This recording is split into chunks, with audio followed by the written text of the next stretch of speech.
සසර ගැන කල්පනා නොකිරීම. මේ බුද්ධ ශාසනය පිහිටක් ගන්න මේ තියෙන අවසාන යුගයේ මෙතනින් පස්සේ ගුරුවරු නැහැ.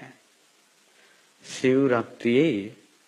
අවුරුදු 5000ක් යනකල් ගුරුවරු නැහැ.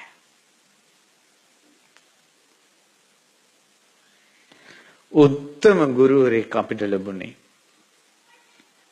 අපිට හිතා ගන්න බෑ මේ පින. ඔයාලට නම් කොහොමද දන්නේ? මම දැකලා නැහැ. හාන්දුර නමක් මේ මහමෙවුනාවට කලින් මම දැකලා නැහැ. හාන්දුර නමක් වැඳගෙන බුදුන් වඳිනවා. පන්සිල් කියනකොටත් බුද්ධං සරණං ගච්ඡාමි කියලා වටාපත මෙහෙම තියාගෙන ඉඳයි පුරුදු වෙලා හිටියේ. දැන් ස්වාමීන් වහන්සේලාත් අත් දෙක එකතු කරනවා.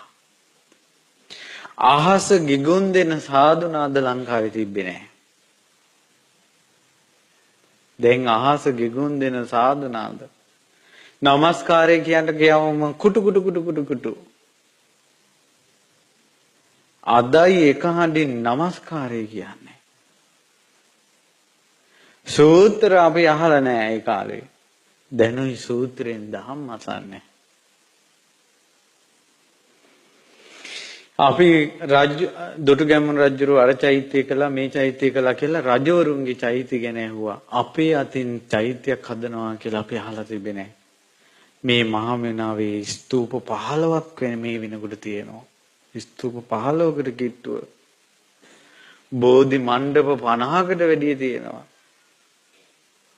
මේ ඔක්කොම එක යුග පුරුෂයෙක්. මේ වෙහෙර විහාර හදලා ඒ වෙහෙර විහාර වලට ගිය සල්ලි ගණන් කළොත් කෝටි ගාණක්. ඒ උත්තමයා ලෝකෙට පහළ වුණ නැත්නම් ওই සල්ලි ඔක්කොම කාමයට. කුමනෝ කාමයක්ද? කන්ට, බොන්ට, අඳින්ට, සල්ලාලකම් කරන්න, ගෙවල් දොරවල් හදන්න, වනචරකම් කරන්න ඒවට ওই සල්ලි. අපේ ජීවිත අපිට ඒ වගේ ගුරුවරයෙක් මොන ගැහුන්නේ නැත්තම් අපේ ජීවිත කොහෙද? මේ වෙනකොට මොනවද අපි කර ඉන්නේ? ලොකු ස්වාමීන් වහන්සේ කියන්නේ අපේ ඉරණම. අපි සංඝයා 1000ක ඉරණම. මේ ධර්මය අහන ලක්ෂ සංඛ්‍යාත පිරිසකගේ ඉරණම. බුද්ධ ශාසන ඉරණම. නාසය අතීතේ මහරහතුන්ගේ අරහත් සුළඟේ උණුසුම ලැබලා ආපු කෙනෙක්.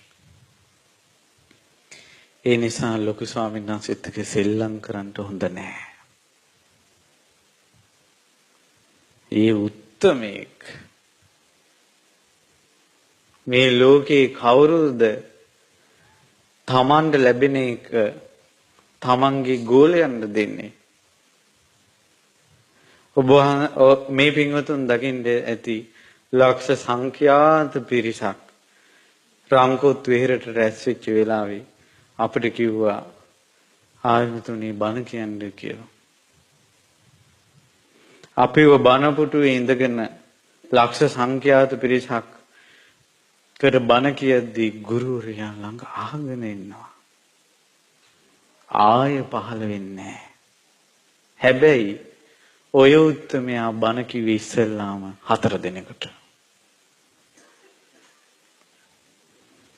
මගේ ගුරු ස්වාමීන් වහන්සේ ඉස්සෙල්ලාම 4 දිනකට බණ කියද්දී ගෝලයන් පුටුවේ ඉඳලා ලක්ෂයකට බණ කියවනවා.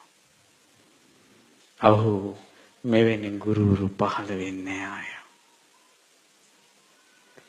ඒ ගුරු දෙවිඳුන්ගේ ධර්ම ප්‍රචාරයට ශක්තියක් වුණ අප්පච්චි නරක තැන කියන්නේ. මේ අම්මා නරක තැන කියන්නේ. ඉස්සර අපි දුප්පත් වෙලා ඉඳිද්දී අපේ ගෙවල් ළඟින් මිනිස්සු යද්දී දුප්පත් එවුන්ගේ ළමයි කියලා අපි වැටලා හිටියත් වඩා ගන්නෑ. මං ගැන මේ කිය. එහෙව් අපිව යම් සභාවක උත්තම ආසනයක් තියෙනවා නම් ඒ තමයි ධර්මාසනය. ඒ ධර්මාසනේ වඩා ඉන්දිවි උන්වහන්සේ.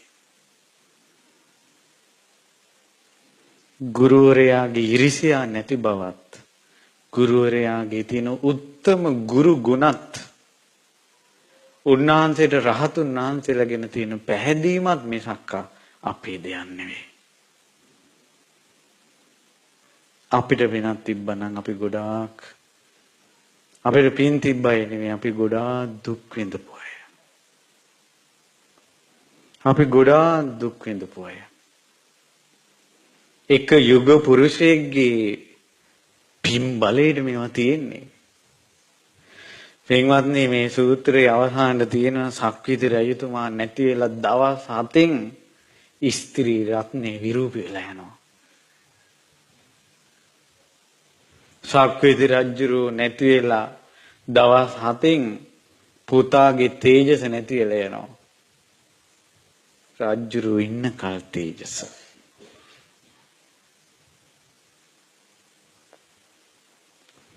ඒ නිසා උතුම් යුග පුරුෂයෝ ඉද්දින් කරන පිනකට එකතු වෙන්න. උතුම් යුග පුරුෂයෝ ඉද්දින් මේ තමයි අවසාන උත්තමයන් වහන්සේ. කොල්ලෙකුට මහාන වෙන්නවත් අදහසක් තියෙනවා නම් උතුම් ගුරුවරයෙක් ළඟ මහාන වෙන්න තියෙන අවසාන අවස්ථාව නැති කරගන්න එපා.